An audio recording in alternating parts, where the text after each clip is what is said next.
Hola, buenas tardes. Bueno, primero que nada felicitar a las ponentes, son excelentes pláticas.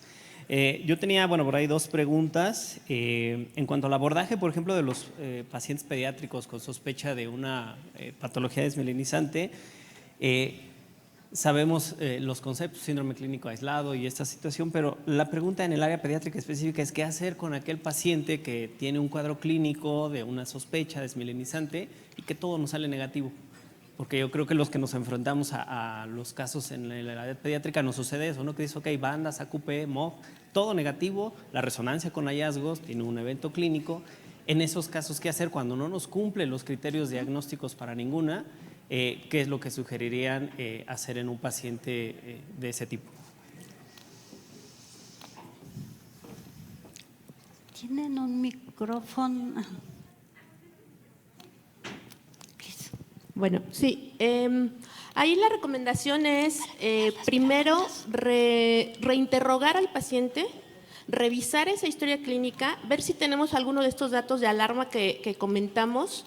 ¿Por qué? Porque puede ser que tenemos la imagen con alguna lesión hiperintensa, no necesariamente que sea desmielinizante.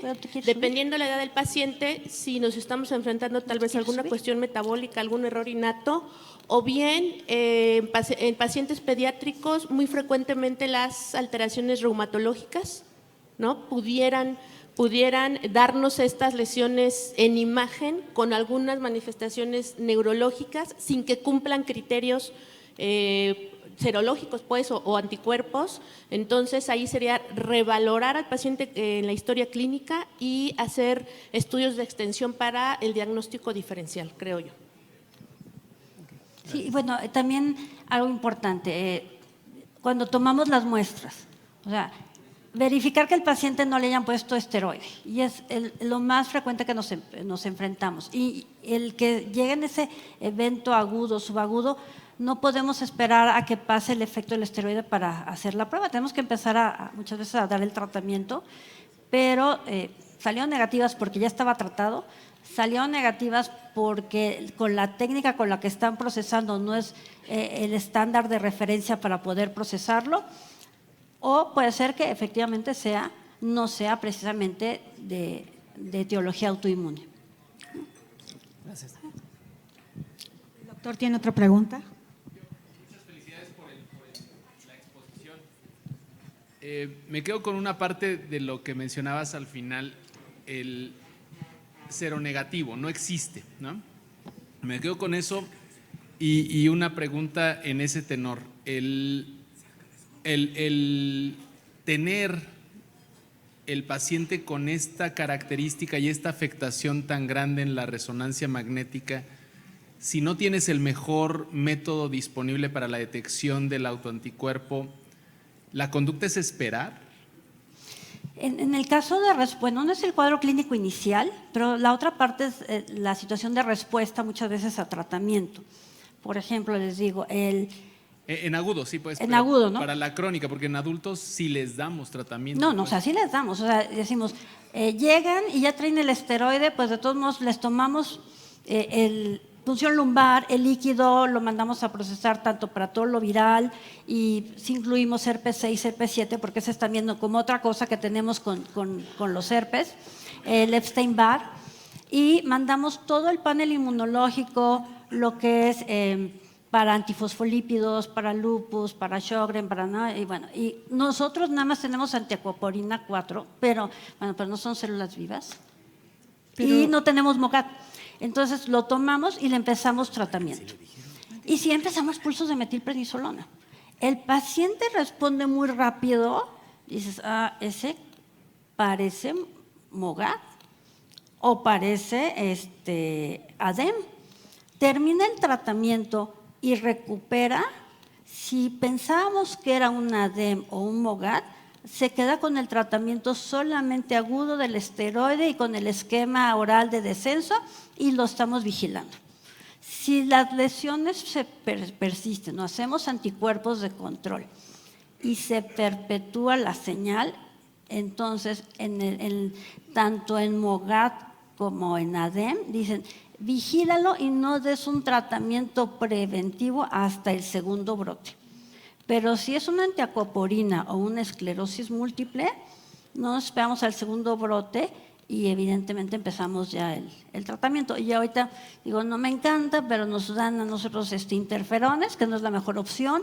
A veces tenemos fingolimod, que también hay que estarlo peleando, pero si no, la realidad es que muchos de nuestros pacientes desmielizantes están con rituximab.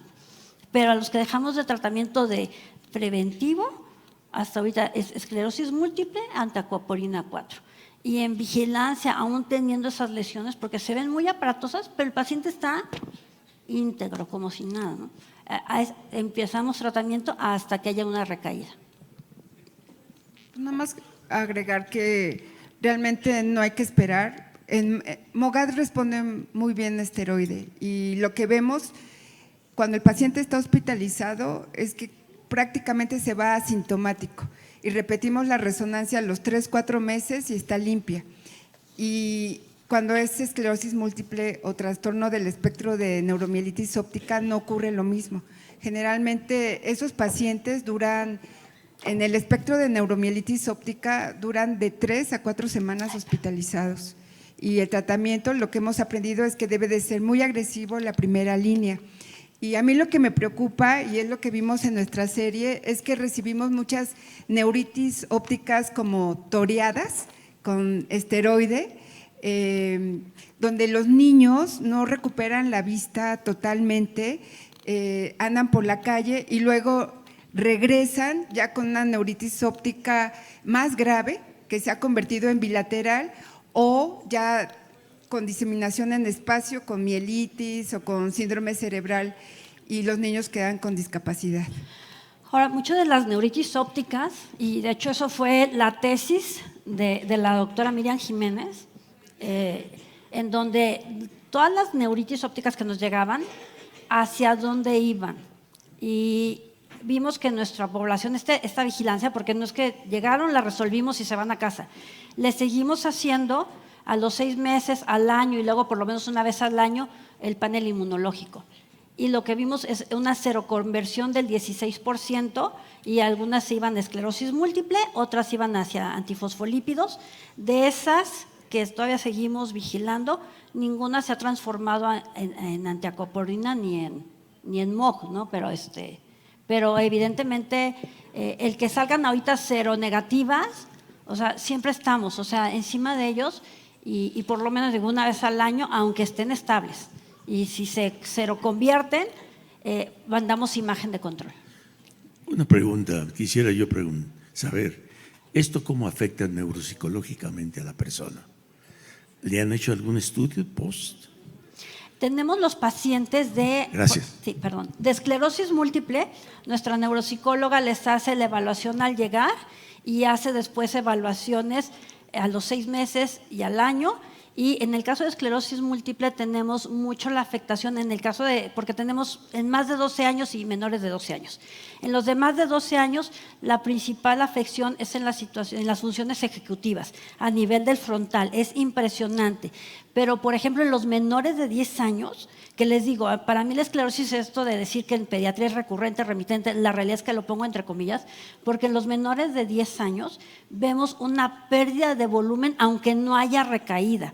O sea, se nos afecta mucho lo que es el tálamo, lo que es la parte de la parte del lóbulo temporal también y la parte frontovasal, pero también se refleja en las situaciones de cálculo, de memoria, de procesamientos. Y eso, antes de tener una recaída o una situación de un incremento del EDDS que es más motor. Entonces, sí se afecta, pero así como se divide en los patrones desmielizantes de menos de 12 y de más de 12, los patrones cognitivos o de alteración neurocognitiva es diferente el perfil que estamos viendo en los mayores de 12 años que en los menores de 12 años. En los pacientes con encefalomielitis aguda diseminada, como es un cuadro monofásico, no tenemos ninguno que haya hecho una recurrencia.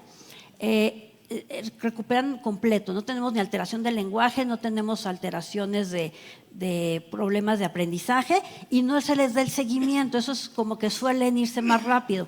En los casos de MOGAD, pues apenas estamos aprendiendo, ¿no? Apenas tenemos la primera evaluación, no sabemos qué va a pasar a largo tiempo. A nivel internacional dicen, bueno, el MOGAD dale carpetazo en pediatría a los 5 o 7 años, no se te va a activar. Si no se te activó a los 6 meses, está difícil que se te active después, pero vigílalo por 5 o 7 años y después ya lo despides. Ay, eso se me hace tan complicado cuando no sabemos tanto de esto, pero en MOGAD no se ha evaluado en pediatría todavía esas funciones cognitivas.